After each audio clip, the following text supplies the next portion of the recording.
Welcome to the Birds and Nerds podcast. Today we're all in on a legendary pencil, favored by Pulitzer, Grammy, Emmy, and Academy Award winners. In this episode, we're examining the rise and fall and revival of the Blackwing with CEO Charles Berolzheimer. Learn why this pencil earned its reputation as the best pencil ever made, a view held by many, including myself, and how it's being used to create a whole new generation of artists, writers, and musicians. We'll also talk about the company's commitment to sustainable forestry, which promotes biodiversity and supports birds and other animals in our lives. I'm Ramona Schindelheim. This is Birds and Nerds.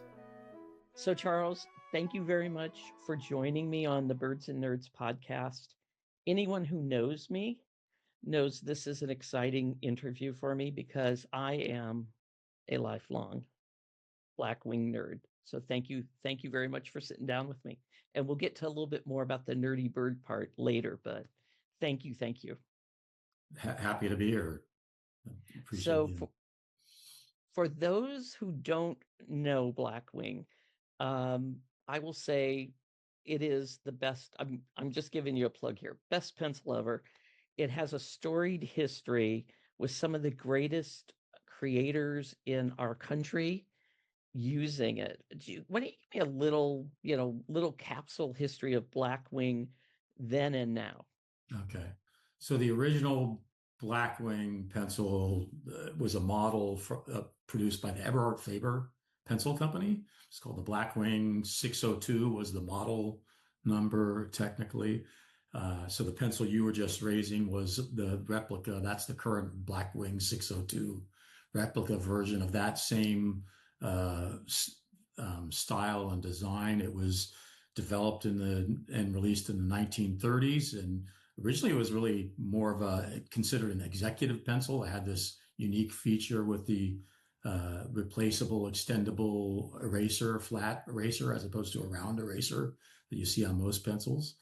And it just became, because of its very smooth writing capabilities, it became kind of a favorite of a lot of creatives, whether it was in the writing arena or musicians or animators or illustrators or artists. You know, you can look back in history and there's just so many different creatives that use the Eberhard Faber Blackwing pencil. Some of them are John Steinbeck, Chuck Jones, who did Bugs Bunny, Leonard Bernstein, Quincy Jones. The names that are attached to that are just incredible. It makes you feel like part of history. It's amazing creative legacy for pencil, and it's interesting to see.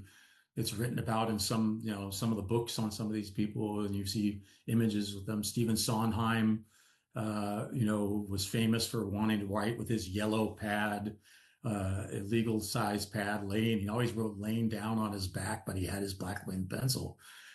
So just a lot of different. Chuck Jones just really, really enjoyed that pencil and shared a lot about it. And it, as the world kind of changed through the 80s and 90s and things got more competitive in the world pencil industry, you started seeing a lot more competition from overseas imports, lower cost imports. You saw the consolidation of the customer base, a traditional channel of, office supply retailers or art supply retailers, many of which were independent owned, started getting bought up, or new mass market companies came in, and it was all about price and volume and things like that.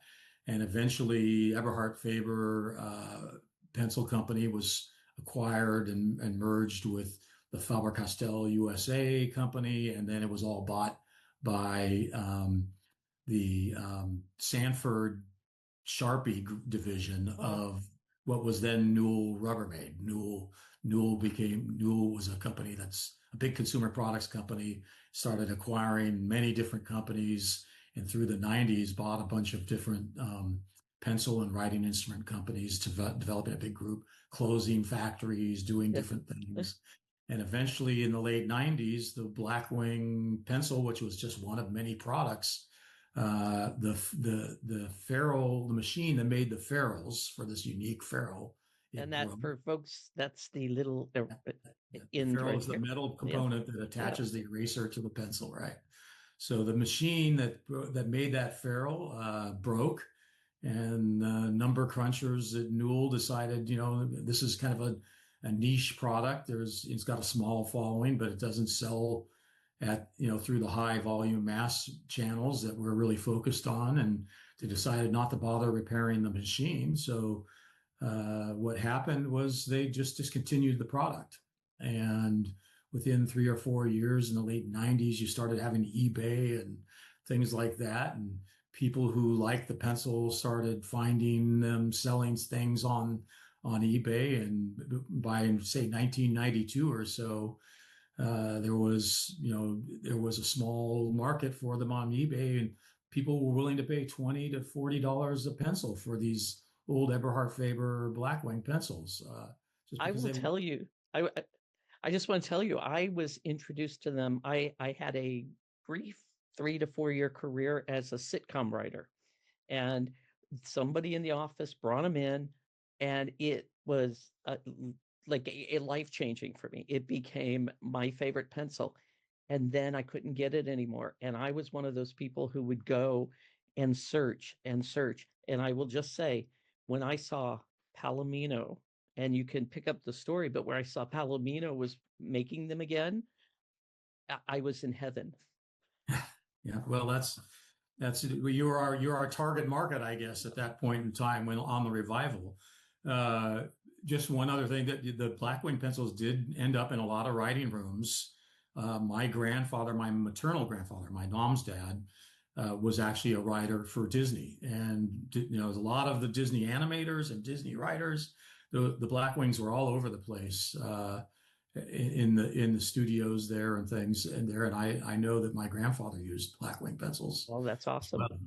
And even today now we have some relationships where we do some special runs for Disney, and there's a lot of people in that group that enjoy the pencil. But right, our company, California Cedar Products Company, our history really is the supply of the wood, the cedar wood, to pencil manufacturers all over the world since the 1920s, when our side of the family, of the Berolsheimer family, our family founded the Eagle Pencil Company in the 1800s. And, typical family business situation. After 2 or 3 generations, people have multiple levels of ownership and different interests. And when my great grandfather's brother passed away, he found himself in business with his 3 nephews who weren't really excited to be in partnership, I think, with my grandfather as he was coming of age, a few years younger than them. But they decided to part ways, and they kind of did a Texas buyout where the cousins named their price with the choice by my great grandfather as to whether to buy or sell. I think they believed that he would buy them out, having built the business up with his father and his brother over the 30 years or so. But my great grandfather, he decided to sell. And so that side of the family, the Berolsheimers, eventually changed their name to Beryl, and Eagle Pencil Company became Beryl, which was another brand. And that's another one of the companies in the 90s that got swept up and bought out by the Newell Group. But that side of the family stayed in their side of the business. And then we took that money. My grandfather moved to California in the 20s when he got out of college. And we bought California Cedar Products Company in 1925, 26 era or so. And from that point forward, we really focused on the supply of wood to pencil manufacturers. We didn't make pencils ourselves until the world was changing in the 90s. We had all this global competition going on. Our customers who relied on us for our cedar slats to make their premium pencils, we basically supplied everybody in the industry. We were the leading supplier of the industry, but we were seeing more competition, and people were deciding whether they would continue to make their own pencils or buy their own pencils. So we decided we needed to kind of vertically integrate forward a little bit and supply pencils to our customers. So we started out making some OEM pencils, and we actually introduced our first branded pencil, the Forest Choice pencil, around 1998 or so. We had that made by some customers for us in Thailand, and that was the first FSC certified pencil. So we were the company. Really did that to promote the Forest Stewardship Council certified third-party certification of the wood. For And that somebody who doesn't know what that means, why don't you yeah. explain that So certification? basically, it's there's for the certification basically is about making sure that both the wood in your product or the paper in your product, it's also applied to paper products, so all kind of wood-based products have chain of custody and certification processes where the timberlands or the lands that are managed to sustainable harvest practices with strong social values on a sustainable basis. They're not just being clear cut or things like that, but they're being managed with wise and conservative use for the long term. These third-party agencies come in and certify those timberlands, and then you follow the chain of custody from the forest through the logs to the sawmills, then to from the lumber products produced by the sawmills into, say, the slat factory where we make the pencil slats to sell to our customers, or to whatever customers. So you basically follow it through that chain of custody. You have a certification process so that you're showing that the wood in your pencils is coming from that. So we were really the first company in the pencil industry to introduce that third-party certification for the wood supply into the pencil industry in the 1990s. And so we introduced that product, and one thing led to another. We kind of decided we started making pencils for our customers, first on an OEM basis, original equipment basis, where we would produce either a raw pencil that they would finish if they didn't want to do the base pencil manufacturing, or we'd produce a finished packaged product for them and then they would just ship that, because many of the pencil companies had diversified. They were making pens and markers or paints, all kinds of different products. So whether or not they had a decision to make as to whether or not they wanted to continue to be a manufacturer of pencils or not. So that's kind of how we started getting into it. The Forest Choice was really a small thing. We were selling online, forestchoice.com website.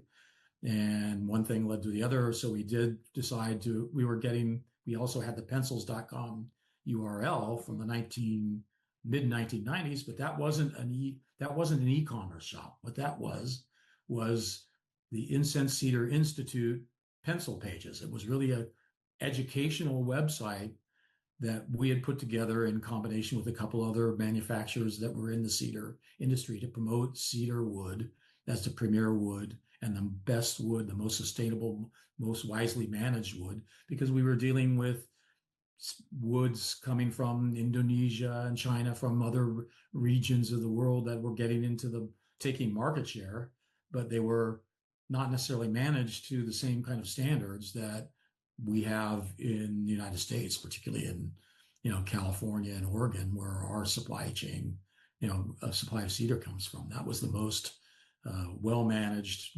timberlands in the country and parts of the world as well. So I think I read too that because of that, well-managed, that kind of sustainability idea, that there are more of these incense cedar trees now than there were 100 years ago.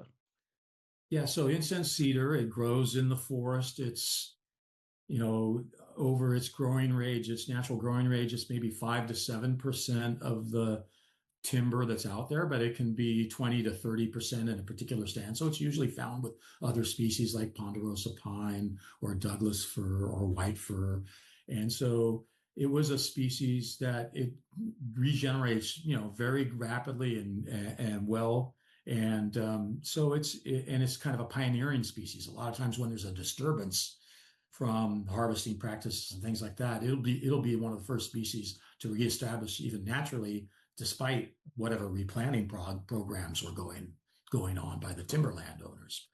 So it grows, and then through the 90s, you started having the environmental movement. You had the spotted owl, which was used as a talisman for the health of the forests, and by the environmental movement to reduce and put pressure on the timber industry to reduce harvesting.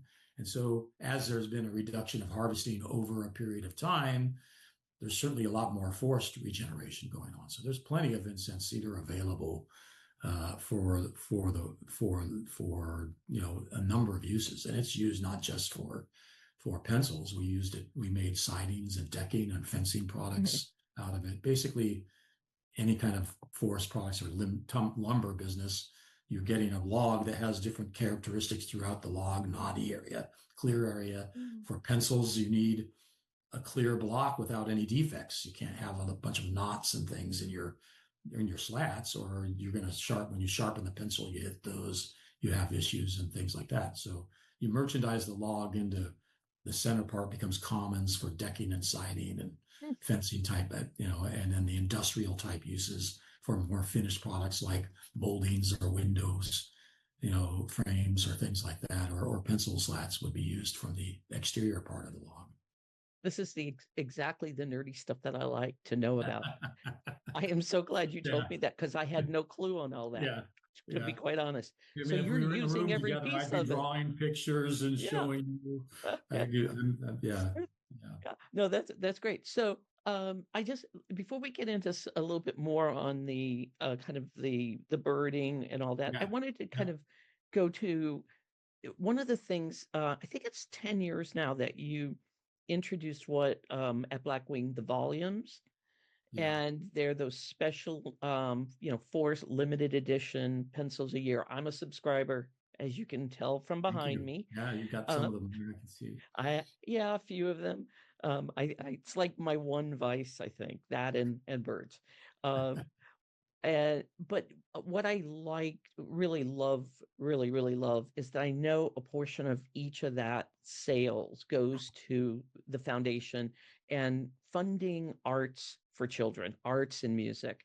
And you founded the Blackwing Foundation with that, and that's where the money goes. Tell us about that a little bit. How you're funding and why. Why did you decide to do this? Right. So, I mean, since we revived Blackwing, which was 15 years ago, we're coming up on the 15th anniversary, October 1st. And since that time, I mean, there was always this creative legacy, and we've always felt that the pencil was part of the creative, inspiration for what we were doing. And it was important. We've always been a big education supporter as a family, and we think that it's just important that the arts and creative legacy of the pencil gets attached to actually helping youth. And so the foundation really supports K through 12 arts and music education. We're primarily focused on keeping arts and music type education in the classroom, not so much as a after school activity, though that's an important element and a way to get exposed as well. But we're concerned that too much focus on only testing and only standards and this, all those things are important, but to learning how to think creatively and communicate creatively in other ways is a really important skill set, I think, and it bodes a lot for success in life. And we just want to see that it's part of our education system.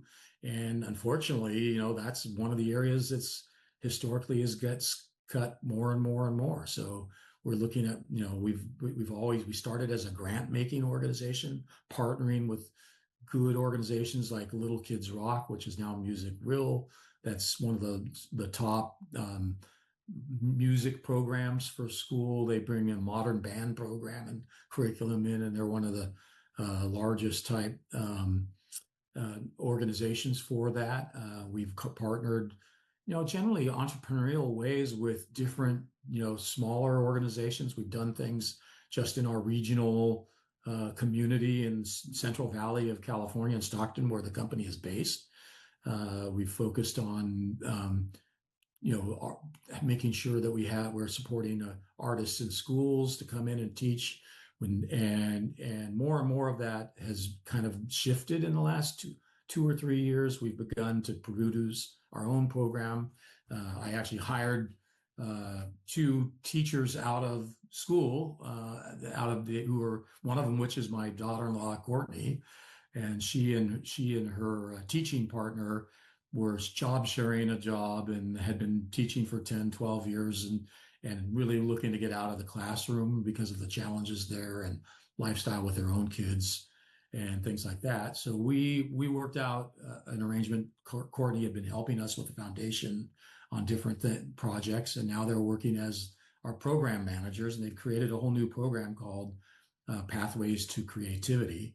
And it's a free online program where we partner with creatives in arts, in lettering. We're working on a poetry program now. So basically, we've created a standards-based program that's really thought through from the standpoint of somebody who's been in the classroom wanting to bring in arts into their classroom, but they're not an art teacher. They're not a music teacher necessarily, but they want to integrate that into their lesson plans or create an opportunity for their students to have those experiences. So it's basically a free online series that's available, through the program. We're working to continually grow that, expand the content, finding the right creative partners. So it's just an exciting era for me to have a couple young people, that really have passion and leadership to bring that forward now, just like I've had for the last 10, 15 years with the Blackwing. The foundation was co-founded by you and your wife, Grace, is it? Right. Yeah. And my wife, Ginger. I'm so sorry. Yeah. Ginger, you and your wife, Ginger. We seed funded the foundation, and we give part of our own wealth every year to it for more of an endowment, so we can build up an endowment to have an ongoing thing. And then we have a percentage of the sales of Blackwing pencils and the whole Blackwing product line that comes forward to that. We have some other family resources that we do in other elements of our Berolzheimer family that brings in a little bit more money. So we're mostly internally funded. Occasionally we've gotten some grants from outsiders, and particularly for school supplies and things like that to implement the pathways to creativities. So we're doing a little bit more of grant requests and things like that, but mostly all internally funded today. So it feels like that, knowing your background, that the idea of the sustainability of the forest and the trees and and the biodiversity that encourages and supports, it comes out of your history. Because I know that you spent your summers on an island. Tell me about your summers. What is it? Little St. Simon's? Little St. Simon's Island. It's on the coast of Georgia. It's actually, it was mostly Christmases for most of my life. It was the winter times. It was a family property that the family had originally acquired from the Eagle Pencil Company. My great grandfather bought it, and we would spend time, over 80 years or so coming to the island. I grew up spending every Christmas since I was a little kid. My grandfather, started going to the island when he was young. So it became a tradition. It's a not undeveloped barrier island on the coast of Georgia. It basically, was originally purchased to harvest a few cedars. At that time, pencils were made from eastern red cedar, and that was the species of cedar that grows in the southeastern United States. But we quickly kind of transitioned to family stewardship. And so, we grew up in the outdoors. When in the mid 70s or so, we began an ecotourism operation there with all the bird watching. We have over 200 species of birds throughout the year that frequents the island. There's a lot of nesting species there. And so we started hiring what we call naturalists to give tours and nature tours and open the property up to the public. And so I would work there a couple summers in college, and then eventually after college, my fiance, we weren't married or engaged quite yet, but we ended up saying, let's go out and spend some time here before we get engaged in our lives and careers and kids. It'd be nice to spend a full year or more out there. So we kind of moved out to Little St. Simon's in the early 80s after I finished college. And we ended up getting married while we were out there. And then I ran the guest operations as a local, resident manager for a couple of years, and then kind of transitioned to a new manager. And I took over the broader general management responsibility as I returned to California and started my career in our lumber side of the operations. So when you were there, what were some of the, like what is your favorite bird, and did you see it there, or did you see it here in California, where I am actually right Yeah, now? well, they're all. I mean, they're also in California. The osprey is my favorite bird, but there's a lot in the southeast, and I don't know. They're just one of my favorite. They're wonderful fishermen as in terms of they pretty much just eat fish, and they've got incredible vision, and they'll just hover above a creek or the ocean and see the fish, and then they make these crazy dives and lift the fish out of the water, and and it's just an amazing view, and I think they're beautiful birds. So I have a lot of birds, but that's probably my favorite. So Yeah, it's I hard. always enjoy ducks and Yeah. a lot of the shore birds as well. Again, I said at the beginning, I'm a Blackwing nerd, but I'm a bird nerd, and I love the connection of the idea that what you continue to use the wood from Oregon and California to create this, and it's sustainable, and it's helping birds. It's helping save birds, by making sure there's a home for them. And I'm not an expert on birds or on conservation, and that I just know the importance of it because they play a role in our lives, even if it's just an entertainment value. Right. Yeah. Well, I really Yeah. appreciate, yeah, that I really appreciate that. Yeah. Well, I think, birds in a way, I mean, when you look at, a lot of people don't have the same opportunities to get out into nature. And maybe if they're in a more urban environment, they don't see as many different mammals. They might see squirrels or things like that in parks, and maybe some foxes or things like that. But there's not as many mammalian species, even though we might relate to them besides our dogs and our cats and things like that. But birds you pretty much see everywhere, even in urban environments. I mean, there's raptors that nest in New York City, right? And so I think the birds are they're also an indicator species of what the health of our, like many things are, I guess, is for if you're a true biologist, there's many species that are termed indicator species, but the health of the population of birds, and decline or support, are telling us how where we're having issues or challenges in our conservation of the land that we have. And so I think that's why a lot of people relate to birds. I think bird watching, believe it or not, is pretty popular. I think there's 80 million bird watchers or people who claim that they look at birds or something out of It, what 300 and something million in the it's a United one States fourth of the, alone. I think it's one fifth of the population or one fourth, Uh-huh. according to the National Audubon Society. Right. So Yeah. that's amazing, right? Yeah. I think, and I've said this on other podcasts, I started during COVID really like being aware. It was my connection to nature, stuck inside or out on my porch or balcony and being connected. But I've always loved birds. I've got little bird things around, but never really like seen how much a part of our lives they are. And when I heard that number from my friends at the National Audubon Society, I was like going, really? Can it really be that amount? But I actually personally know, someone who was a bird watcher since he's like 29 now. And I think he was, when I first met him, he's a friend of my daughter's, 17. He was already a bird watcher.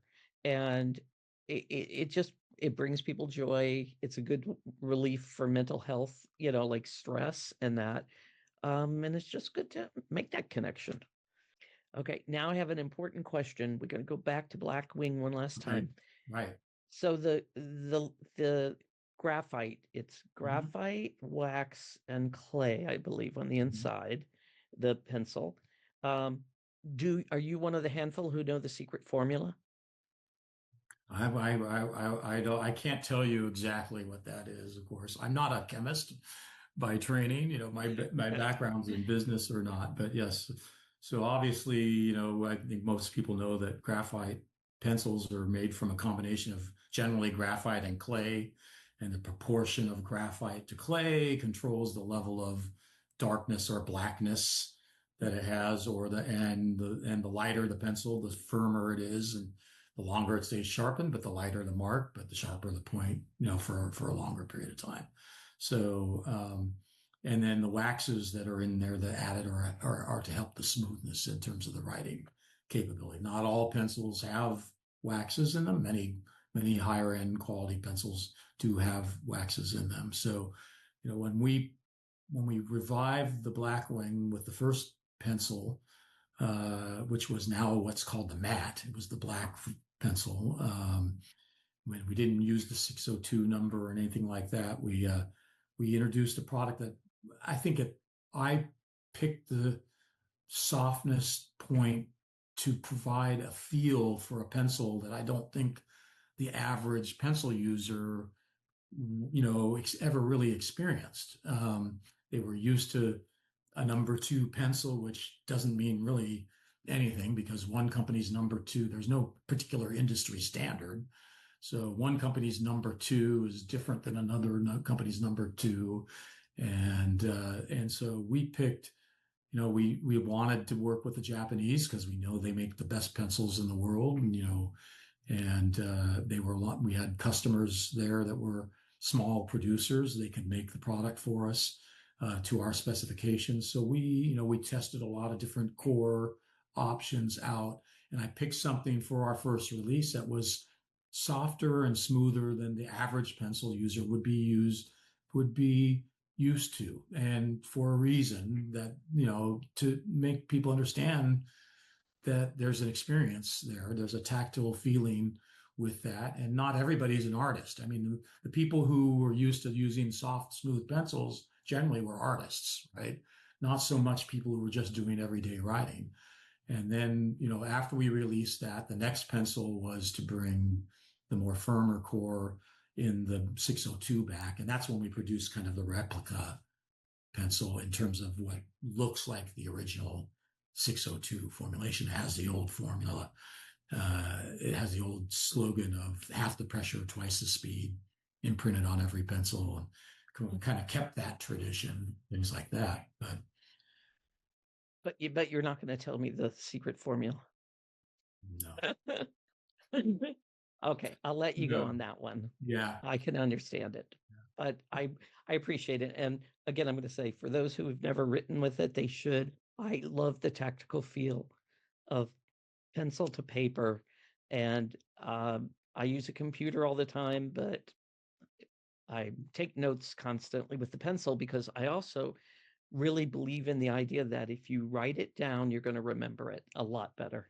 There's definitely, I always, I speak to that point a lot, particularly in school. I mean, nowadays, you'll go to a university and everybody's typing their notes, and, you can type 6, 8, 10 times faster than you can write. When you write your notes, you have to absorb the information, process it, distill it in your memory, and write it down. And in fact, that fact alone helps your memory retention beyond just typing it or beyond keeping notes. A lot of times you don't necessarily even need to refer to those notes just because you've internalized that information through the writing process. You just can't keep up with it. But if you're just a stenographer, you're just rehashing what's coming out of the professor's mouth or whatever. So it's harder to process that. So there's been studies to that effect. But and the other element of just taking pencil to paper is just that slowing down process. I mean, that's kind of our manifesto with the Blackwing brand these days, nowadays is that chance to disconnect, slow down, and think and utilize your brain in a different way than you do use it when you're swiping on your phone or answering your email, just that chance to just kind of disconnect. And whether you're just taking notes about your shopping list, or whether you're actually just, taking a chance to be intentional about something, whether it's, I've started writing haiku poetry recently. And I do that all with my pencil. I'll think about, I'll be out on a walk and see a bird doing something with some interesting behavior. So I've been writing haikus about birds, believe it or not. So Do you want to share one with us? you know what? I was really frustrated with all the birds waking me up in the morning this spring with their songs. So I did write a couple on that. The Morning Chorus, Ornithologist's Delight, Nature's Alarm Clock. So haiku is what? 3 lines, generally 5 syllables, 17 syllables total, 5, 7, 5. So I found that form is kind of helps. I tend to be very wordy when I write and speak, very long sentences and things like that. So writing haiku helps you be a little bit more,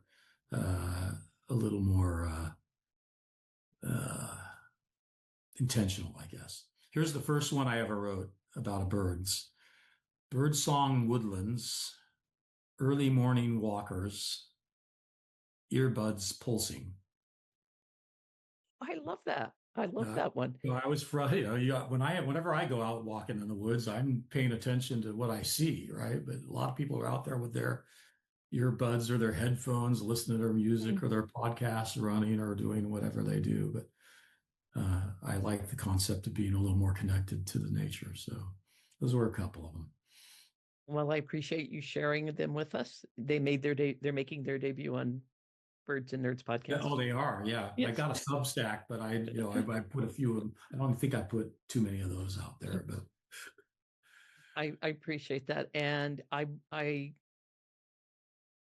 again, just want to say thank you for sitting down with me and talking about it, because I learned an awful lot about cedar that I did not know, but I also appreciate you sharing your haikus. Oh, thank you. It's a pleasure. Very nice meeting you. Thank you, Charles. That was my interview with Charles Berolzheimer, CEO of Blackwing and co-founder of the Blackwing Foundation. I'm Ramona Schindelheim. Thank you for listening.